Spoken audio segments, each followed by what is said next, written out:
Day 3. So, as we kick off our final day, I urge you to share your experience, your thoughts, your ideas on social media using hashtag CXO2Conf. If you can remember that, CXO2Conf. All right, now let's get into our first panel discussion of the day. And the topic is rewriting the playbook of success through bold business model innovation and disruptive value propositions. Now, I would like to call upon stage our panelists, which involve the Massimo Labruna, CEO of AS Labruna SRL, Dr. Kamran Khan, Chief Operating Officer at Arabian Entertainment Company,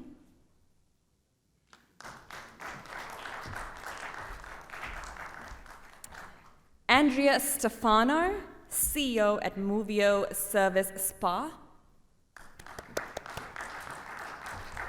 Susan Al-Ghanam, Section Head Organizational Resilience and Business Continuity, Abu Dhabi, Sheikh Shahryar Hussain, Managing Director of Deloitte Risk Advisory, LLC. And our moderator for the day is going to be Alexander Worth, Managing Partner at Blended Experience.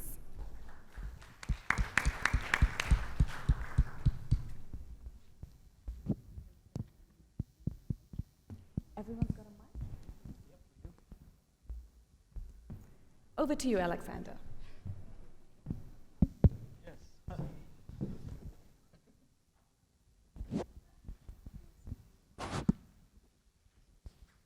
Well, good morning, everyone.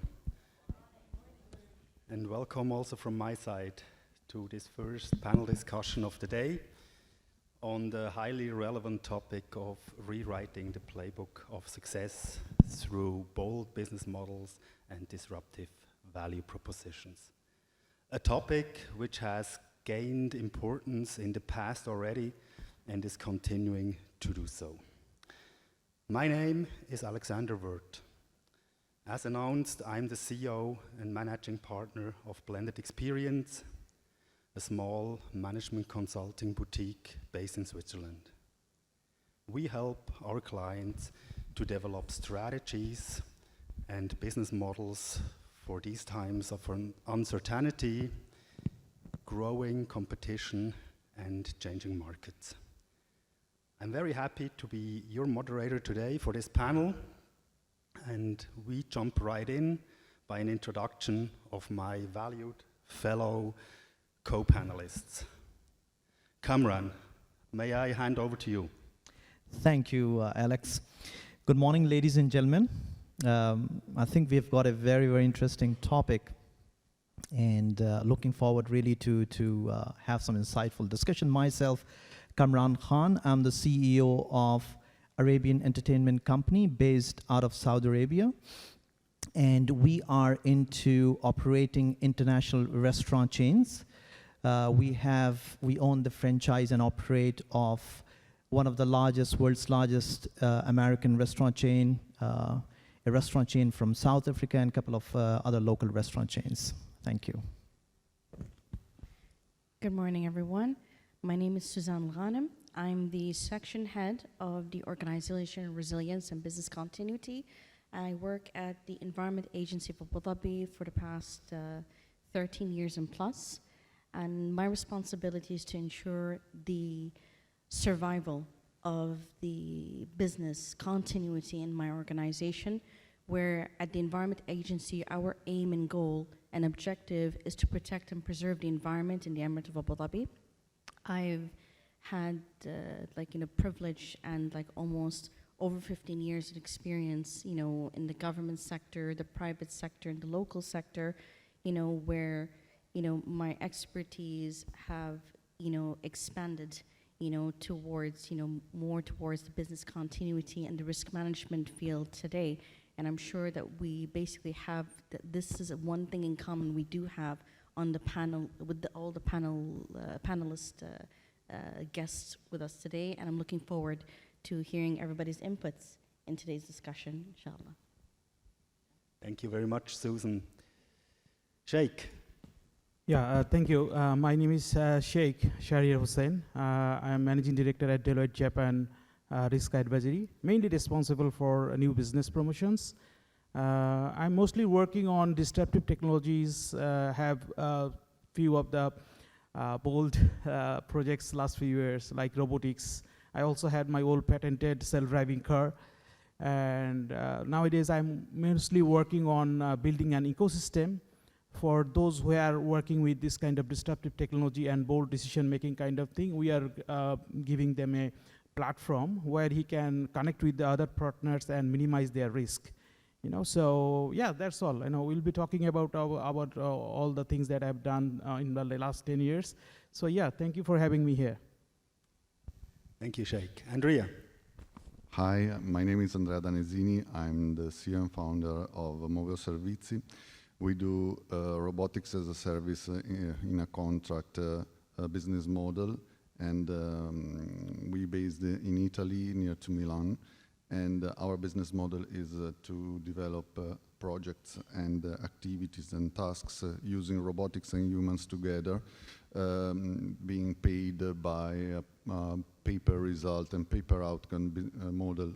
And so no investment for our customers and taking risks on the volumes of our customer. This is our idea. I'm really happy to be here now. Hi, good morning another time.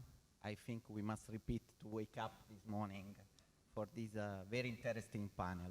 I'm Massimo Labruna. I'm the CEO of AS Labruna. My work is to power every type of vehicle, from land to sea, with the standard solution from with the diesel engine to electric and hybrid solution with the fuel cell, hydrogen, and all modern technical new system. Thank you very much. So as we can see, we have a vast variety of expertise here in the panel, and we dive right into the topic with the first question we want to start discussing about. What success factors do we see of bold business models and disruptive value propositions? Or in other words, why should boldness pay off? Let's start with exploring the link between bold business models, disruptive value propositions, and organizational success. Anybody in the panel, any ideas? So let me take that first. I think the first thing that would give some justice to the topic that we have today is really trying to understand what boldness or disruption means. There have been numerous discussions, articles written, PhDs done, a lot of discussions across the globe around these topics. But I think there is still really not so much of clarity around these things. These are rather, I would say, a little bit simple approach or model when we talk about boldness or disruption, but they come with a lot of discipline. Boldness, I think it's the courage or challenging the status quo, but with a set of disciplines. That's very important. I'm going to talk about a few quick examples on a macro level, and then in the following up discussion, maybe perhaps if we get time, we'll talk about a little bit about micro level examples as well. So like I said, when it comes to boldness, it's really with those set of discipline, which we call things like market research, risk-taking, appetite, calculated risk, and a lot of, the list goes on.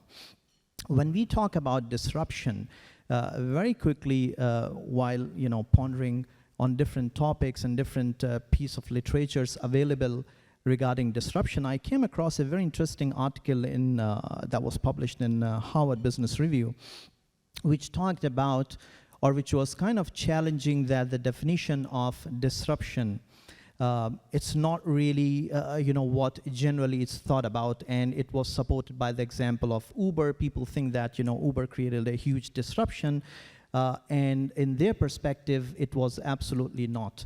Well, I think even talking about this piece of literature, it can be challenged because the definition it gave was the underlying qualifying factor for a company to be disruptive is to create new consumers. I don't think that's the case because I've dealt with at least 2 or 3 different cases during my consulting days. It could be an existing consumer base, whereas you provide them a new opportunity or a new a dynamic or a new tool or a better enhanced tool that can enhance the experience of the market, i.e., and that is why I would like to include products or companies like Uber or Netflix, are very common examples. So if we look at into this perspective, I think both boldness and disruption go hands in hand, and the underlying success factors, if you just summarize, are really you have to break the status quo, but with a lot of disciplines which we already highlighted. Just on the macro level, last point on the macro level example. I think one of the best disruption that is happening today within the region in Middle East that involves, the courage and risk-taking and the leadership is the Kingdom of Saudi Arabia. I think there cannot be a better example today, not only in the region, but globally, what disruption can provide or the fruits that it can bear.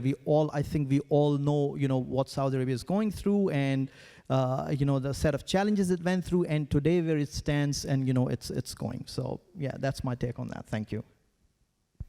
Thank you very much for these insights. So to summarize that, I understood that organizational success is achieved if we take bold business models which consist of disruptive value propositions and combine them with traditional value proposition to a disruptive one, which creates for customers a higher value than we see out of standalone traditional value propositions.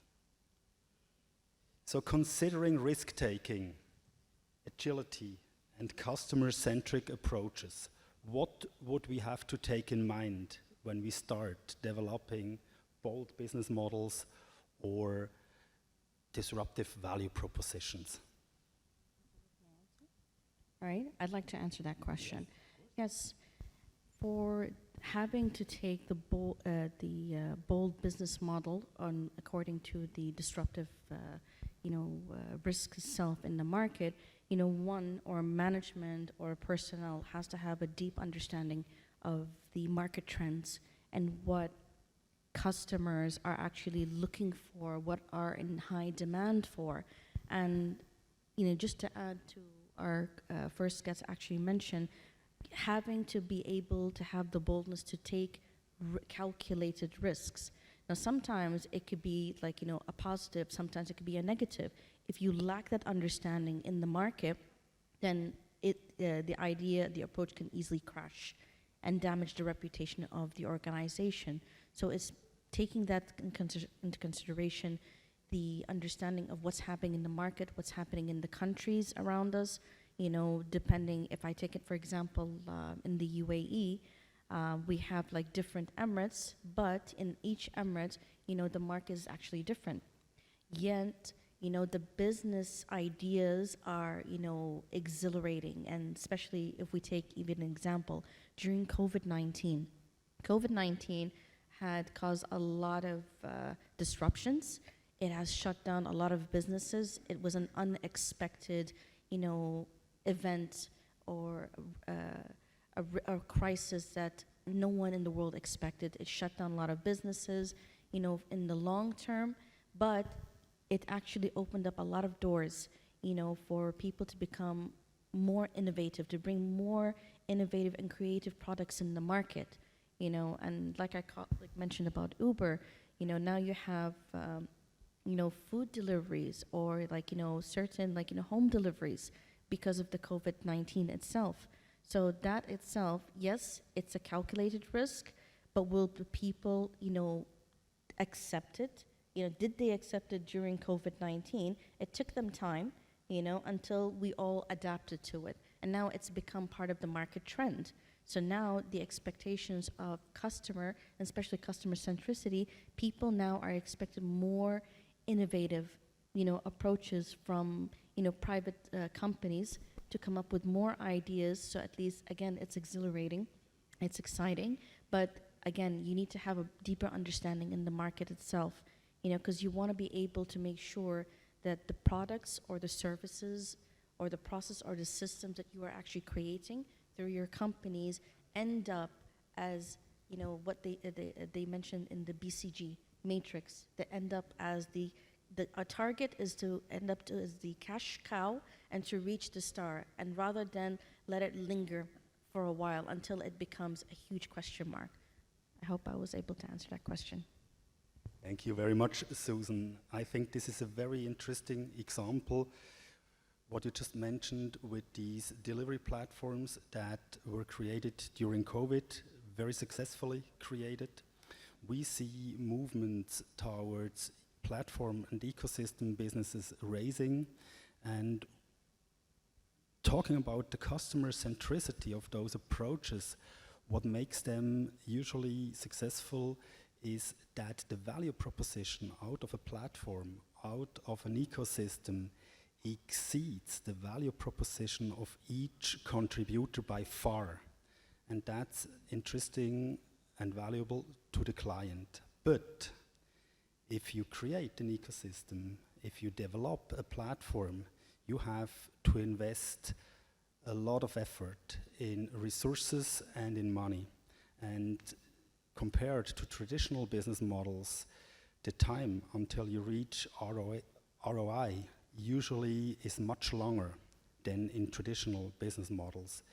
This increases the risk, as you mentioned, Susan, and for that we need totally new methods of validating the business model. We need to work iteratively and in an agile way in order to be successful and prove the business model can be successful before we have invested a lot of money and realize it's not going to work.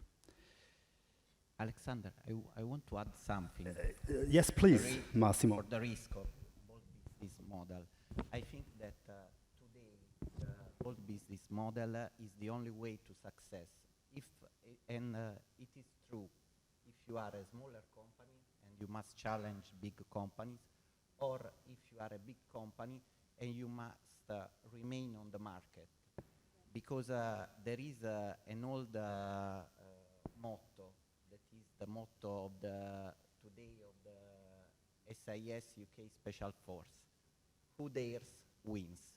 But there is an hidden continuation to this motto.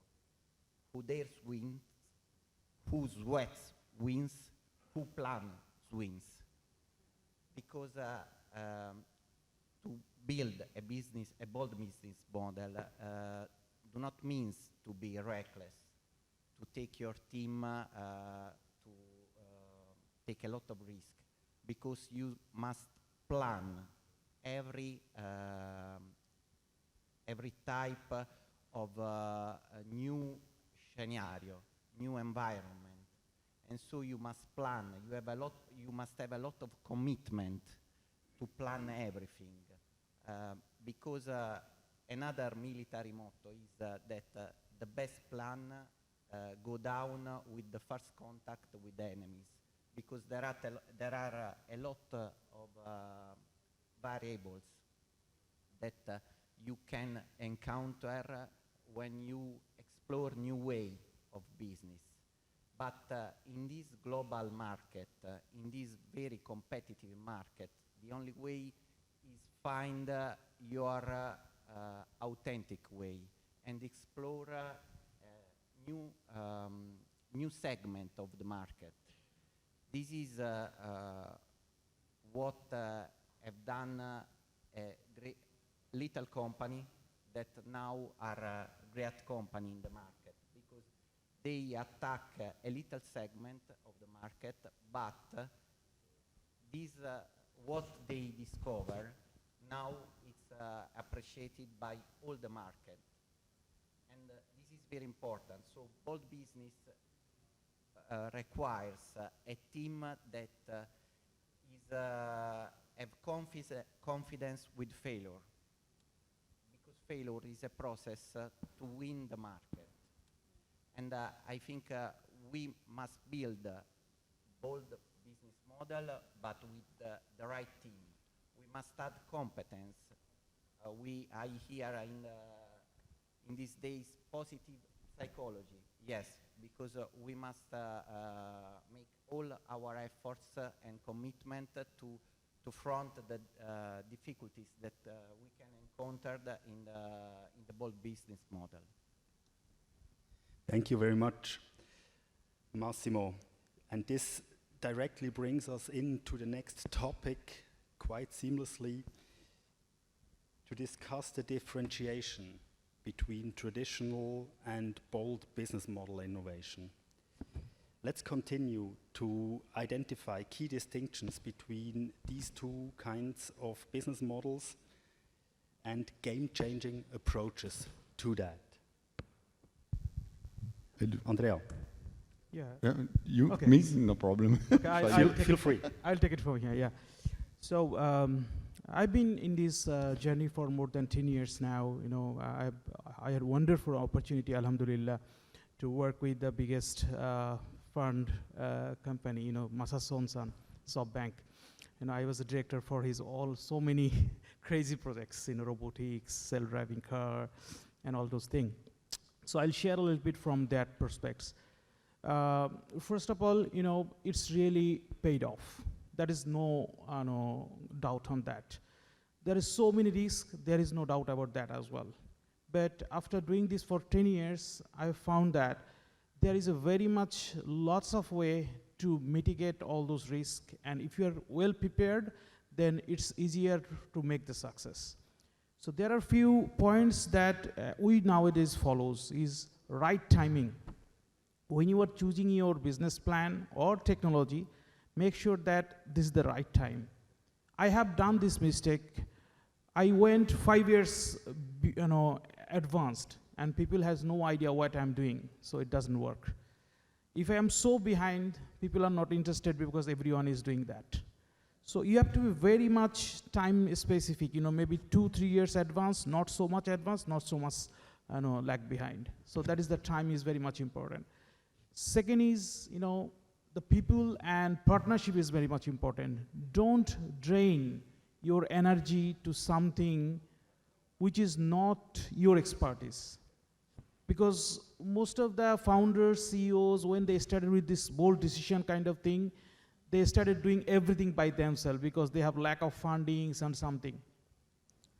But anyway, you have to find some partners who are based on each of these. If you are not good at development or HR, find someone. If you are not good at risk advisory and risk analysis, please find someone, because you will be doing all these things and in the wrong way, and at the end of the day, your energy will be gone there. So your main focus of developing the business and going to the market will be very much delayed, and someone will take over that market by that time, right? So right partner on the right time is very much important. And last but not least, go-to-market strategy is very much important. I think all of you know about that, but I'll break down a little bit about this one. For go-to-market, when you have an existing solution, that has a different way of setting up the strategy. But when you are doing something new with a bold and disruptive things, so many people has no idea what actually you are talking about. So even it's difficult to market it, advertisement it, you know. So what we have done in SoftBank is we have used experience center kind of concepts. So make the not only the minimum viable product, but also makes the experience center, where we bring all the partners together to explain their parts, how they can contribute to make the success. Not only explaining what I am trying to do or what is the product looks like, but also shows the efficiency and partnership ecosystem, then how we can support the success of this whole story. So that make the confidence to that give the confidence to the investors, that also give the confidence to the consumers and to the, if it is a B2B or it is a B2C. So that also give the confidence to the your client, that how the properly you are managing everything. So I think that are the few of the words I really want to share. I have so many things to share as well, but I want to hear from you as well. Yeah. Considering the instance of analyzing which is the difference between traditional business model innovation and disruptive or bold, and how to mitigate the risk is important in our idea of. I don't want to say to you how to change your market. Okay, I want to give you some examples of how this is possible. In my opinion, what we change is the question by the customer. The customer doesn't need the robotics. The customer needs something that robotics do. Okay, so the tasks, the goals of the robotics. Changing the question, okay, you don't have to sell the robotics. You have to give the customer what the robotics do. And so these change our market, because we don't, it's not important for us the price, it's not important for us the particularity of a single contract, the framework. What is important really is, in opinion that we have, is what are the costs of the customer before our activities. So we have a deep analyze time in which we analyze what are the costs, the unitary costs of our customer. So we do the project. So we say to the customer, oh yeah, from tomorrow you pay 20% less in unitary costs. It's not important, for example, to have the robotics. We buy the robotics and we do what the robotics, we sell what the robotics do to our customer. And this change in our perspectives change our market. So we are really small some years ago, and we are bigger and bigger and bigger because we make a different proposition in the market for the customers. And so the customers, initially not so simple to explain, obviously, but in time they understand that is a potentially important changing inside the market, because they have not to invest equity and money on systems that can be outsourced, and can be outsourced and paid per result. So less risk for our customer, less risk financial. We take some of the risk of the customer, and this is a real partnership. It's not purchasing and selling, it's partnership. And this partnership have a risk for me and a risk for my customer. And this belong to a long time of relationship. And this kind of relationship increase the goals and the KPI every year, because my customer makes me in the condition of improving my efficiency. Because improving my efficiency in paper outcome and the sharing gross margin of a single contract, this is our business model, he has every year a less unitary cost without the risk of investing. So changing the perspective probably sometimes can change the market. Thank you very much for these insights, very, very valuable. Let's spend some time on discussing the steps it would take to develop bold business models and or disruptive value propositions. What practical steps can we imagine for organizations to be taken to be successful in developing these things?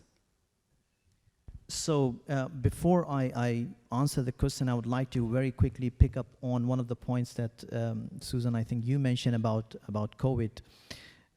I think what Mother Nature wanted to do is disrupt the human beings a little bit. But going by the nature of human being, I think we don't take disruption just lying down easily. So as a matter of fact, we started disrupting back again, and hence an improvement, I would say, or enhancement of online consumerism that we saw. Be it in terms of you were quoting an example from restaurant industry, with home delivery and everything. Yes, it was already there. And this is the first point that I was mentioning, that it doesn't necessarily need to create new consumers for us to disrupt the market or to have bolder strategies. It could be small little things like providing better tools, better avenues, better platforms. And that is exactly what happened during the phase of COVID. Not only new platforms, new technologies evolved, they got improved, they got more and more implemented. So I think that was a good outcome, of the disruption that Mother Nature gave us. And then, coming a little bit towards the question that you asked, Alex, I would like to quote an example for the company that I work for. We discussed briefly, I mentioned about the disruption on the macro level that's happening within the region, and I quoted the example of Kingdom of Saudi Arabia, a very, very classic example of bold steps, bold strategies, risk-taking appetite, opening up the avenues, and the results that are coming out of it. On the micro level, I come from hospitality industry. My experience of around 24 years has been with operating and running restaurant chains. So moving forward from, let's say, things like home delivery and all those things, what next? That was a question that we asked at and discussed in our board meetings. The example that I'm going to give very quickly is not necessarily something new that we invented or innovated, but again, it is, we consider, a disruption in the market, which had its set of challenges, risk, which we did calculate. We clearly laid a strategy. We had two different brands that we operated. One of them was very strong in the traditional day parts, i.e. lunch, dinner, and those sort of things. And the other brand that we operate was very strong in breakfast segment, but totally two different brands, and they both come from the US. And I'm talking about Applebee's, which is one of the world's largest, like I mentioned, casual dining chain, and the other one is IHOP, and I believe a lot of you know about that. So IHOP being traditionally a breakfast restaurant chain, and Applebee's being a traditionally lunch and dinner. So what was decided, what was thought, that why don't we sort of, if I can safely say, marry these two brands? What will be the outcome? So let's try to disrupt. Let's try to disrupt the market. Let's try to disrupt us. Of course, the challenges were laid down, the opportunities were laid down, and the risk, all those things. And then it came to the implementation phase. So moving fast forward, this model of combining or marrying these two restaurant brands, Applebee's and IHOP, one of them strong in breakfast segment, other one is strong in the other two day parts, lunch and breakfast. What's going to happen? So we implemented in Kuwait. We have also implemented the same concept in Dubai for some of you, though it's a different franchisee, but if you want to go and see, there is this dual concept, both Applebee's and IHOP under the same roof behind Emirates Mall. They are here, as a matter of fact, if you want to visit them in lunch, in the DFC mall as well, where you have Applebee's and IHOP together. The results, what came out is that if before individually each of these restaurants were catering to different day parts, now the restaurant got busy 24 hours. So the restaurant behind Emirates Mall, the one I'm talking about, which is again the dual concept of Applebee's and IHOP, is 24 hours open. So there are breakfast segment customers coming, and then lunch, and then dinner. The other benefit that came out of it, since you're operating on the one real estate property, your expenses are cut by half. It's the same rent that you're paying, you have the same manpower, you have the same shared, fixed and variable cost and expenses. But again, you have two different menus, and you cater to different part of or segment of customers. So this was a very small example on the micro level what disruption can do. And this model has been implemented in UAE, it has been implemented in Kuwait. Right now this model is under implementation in Saudi Arabia. And very interestingly, we saw at least, I have seen 3 brands copying the same idea with different level of success. But again, I think it's an interesting example of how disruption can give you benefits, but it comes with its own set of features that we have to take care. Thank you very much. I think you mentioned something very important here.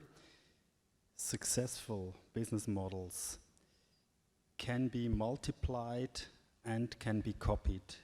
In your example, it was copied by competitors, but we see a lot of examples in the market where brands copied their own business models and extended it. Nestle, for instance, is a good example with Nespresso. They made Nestea after that and just copied the Nespresso business model to the tea section.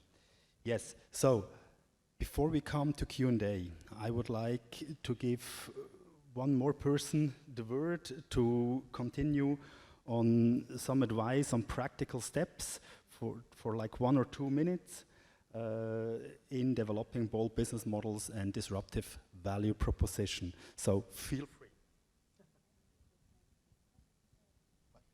Okay, Andrea, before I make an example of a bold business model, I think that for bold business model and disruptive value proposition, you don't need at any cost a disruptive technology. You only need to make a deep market analysis and see the market for another point of view. With this commitment, you can find a new solution and open new doors.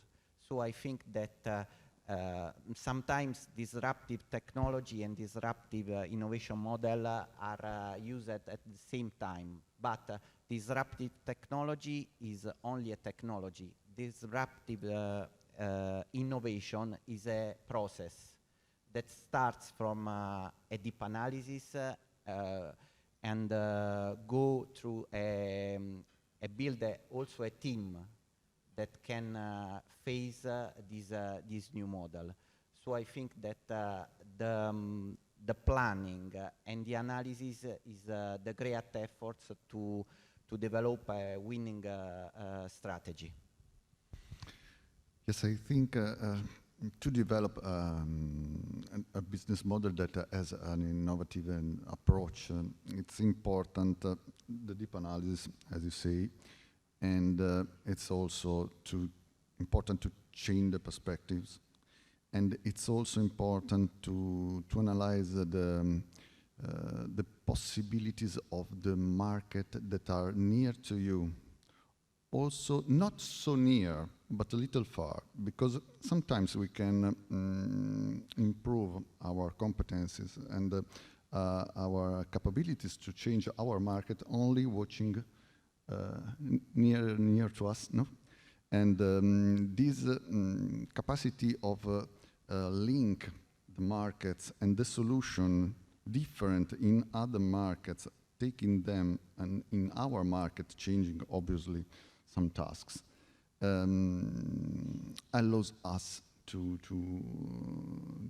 give a new value proposition to our customer.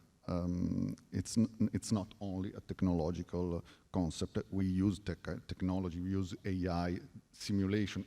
Also, this simulation is really important, because when we do the approach, we spend some time, no? And to spend time is money. And to give a correct project to our customer and searching the right technology to understand the right issues for our customers, we do a lot of simulation using AI and simulation tools. Using this, it's probable that you can change your approach to the market, and knowing what is the right technology, for example, you have to use inside the factories of your customers. So it's important to have a wide, spread view of the market and of the project to do important innovation inside your market. Thank you very much on that. It's very, very interesting, very valuable discussion with you guys. I could continue for hours to discuss with you, but we come to an end time-wise. From this point of view, I have unfortunately to cut here, and I would open the round for questions and answers of the audience. Now I see the microphone is missing. Could somebody please provide the audience with a microphone?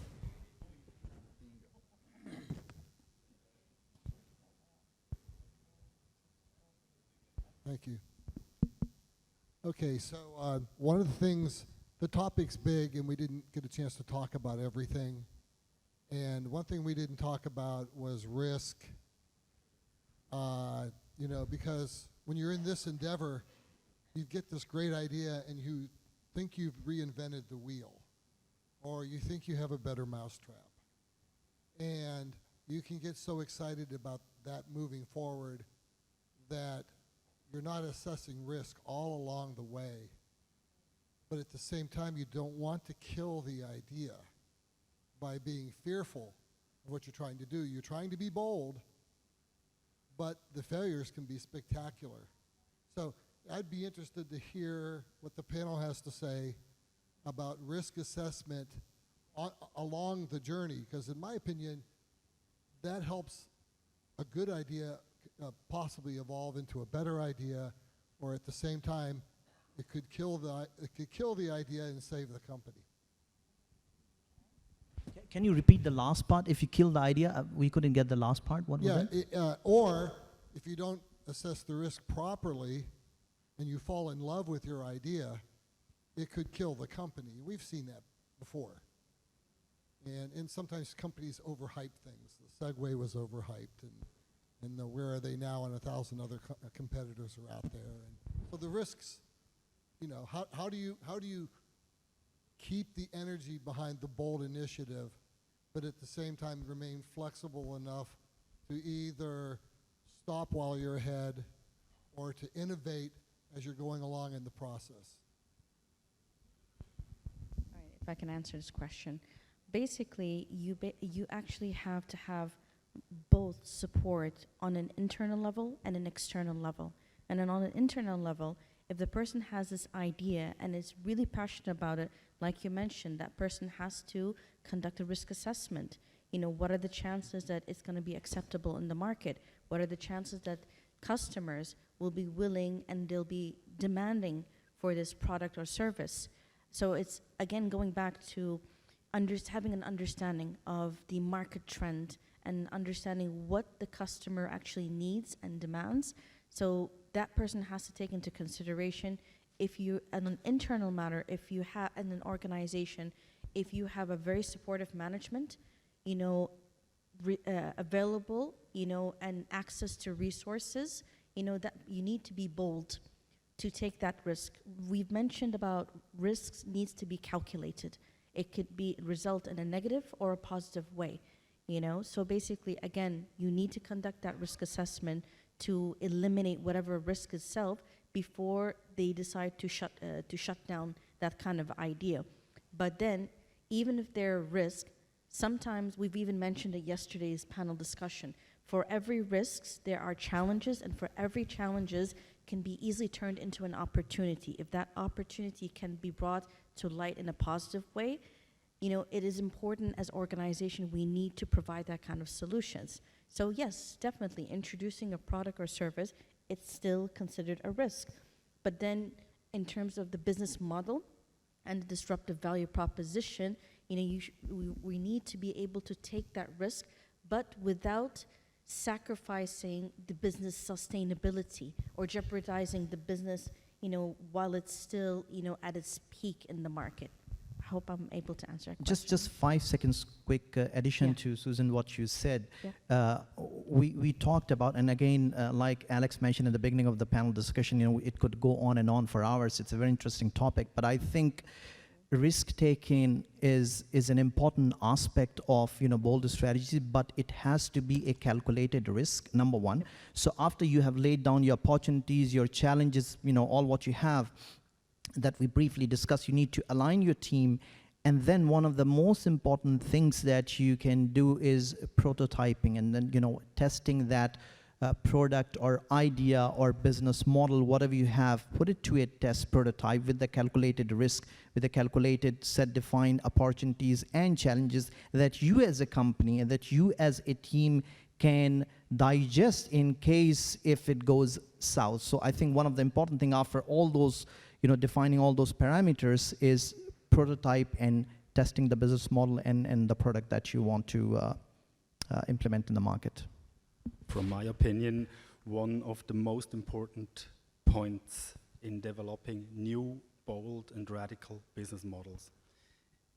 The base of each business model is a hypothesis, and I validate it, I adapt the hypothesis, and I repeat, and I continue with that until I have a certain security or a certain awareness that the risk is accordingly mitigated. That's what I wanted to hear. I just thought everybody should hear that. From the technology prospects, you know, just I want to add one word, like, you know, nowadays we are in an AI world, right? So data-driven, AI-based risk analysis tools, let's reverse that, you know. Let's reverse that. There are so many tools and data-based, you know, available nowadays. Yeah. So I think that will be helpful as well. Yeah. I was also going to ask about risk assessment, because if you're a smaller entity, and my expertise is in negotiation and reading body language, which makes me somewhat unique in those two disciplines, and nevertheless, there's an institution that is significantly larger than myself, more resources, and a better reputation worldwide. Thus, it's been suggested to me that I disrupt their negotiation models, as it were. And I'm thinking to myself, there's no way in the world David can fight a Goliath in this particular situation. I'm seeking input from you for how such might be accomplished.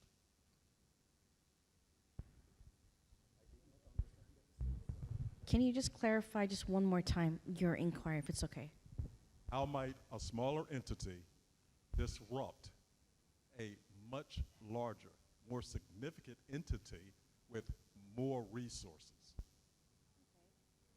That's very easy. Sometimes organizations tend to overlook, you know, once there's a risk that's identified, you know, we've talked about it yesterday, that you have 3 options. Once you identify the risk, you either eliminate it, minimize it, or I believe, like, you know, or ignore it.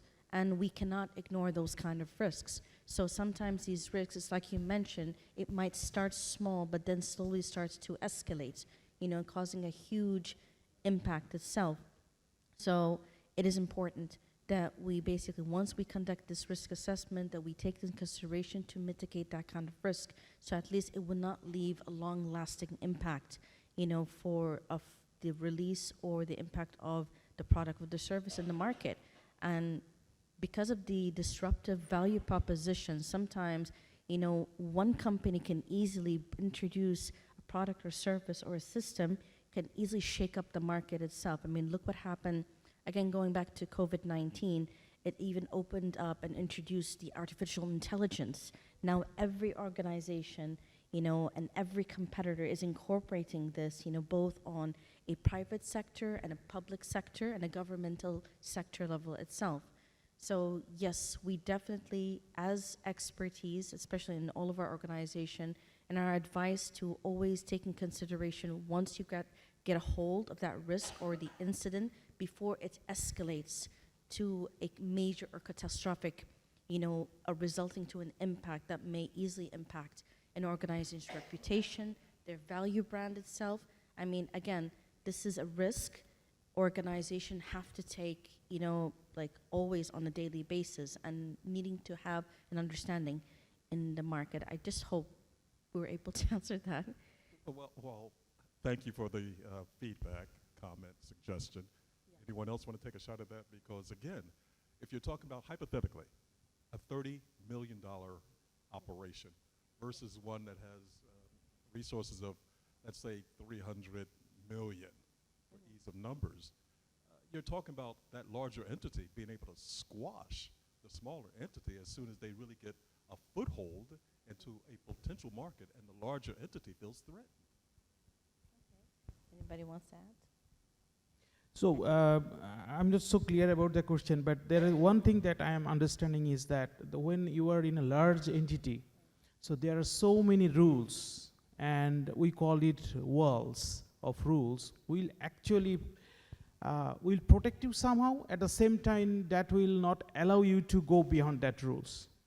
So when we used to do this kind of disruptive technological or disruptive business model, so we always earliest as we found that it's impossible to do within that existing environment. So what we done is we took out from there as a child, put it into a different box where there is no rule is defined, and nurture that idea for few years freely without any rules, gave the opportunity to explore. Then when everything looks a little bit of stable, then we brought this. It's like, bringing your child and grow it in your stomach and then bring it out and then grows together. It's same process we have to follow. But if you try to do the same disrupt things in an existing environment, everyone will cut you off. So I'll say that, yeah. I just want to add to what you mentioned, and just to complement what you've said to us. Because when you have a small corporation, a small company, and at the first startup, you have full control, but there are still chances, of becoming successful or failing, but then there's still chances of success. When you have a larger corporation itself, you basically have control, a full control, micromanagement. So I believe there's kind of several challenges when it comes to huge, large corporations. This includes silos.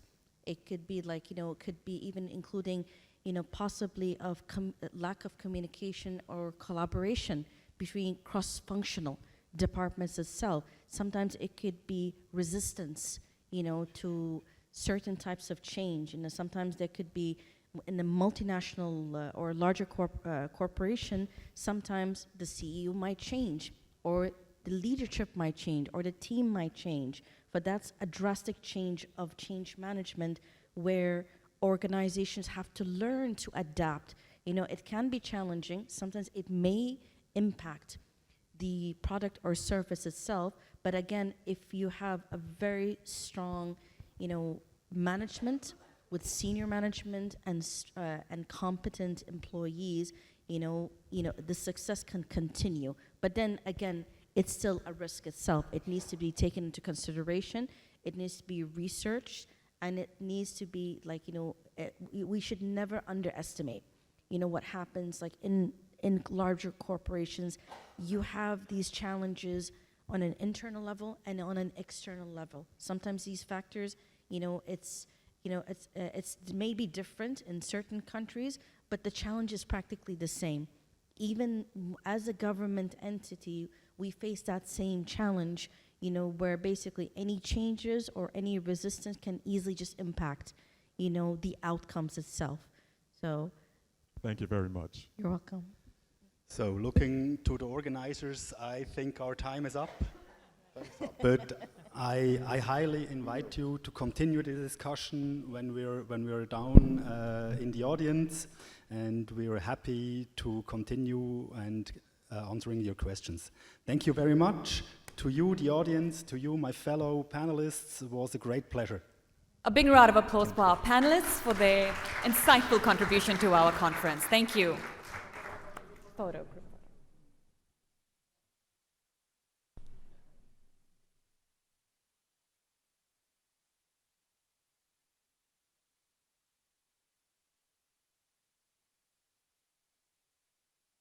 Thank you. I apologize, there were a few more people with questions. I suggest you pick their brains during networking sessions because we're running a little bit behind and we don't want to take too much time.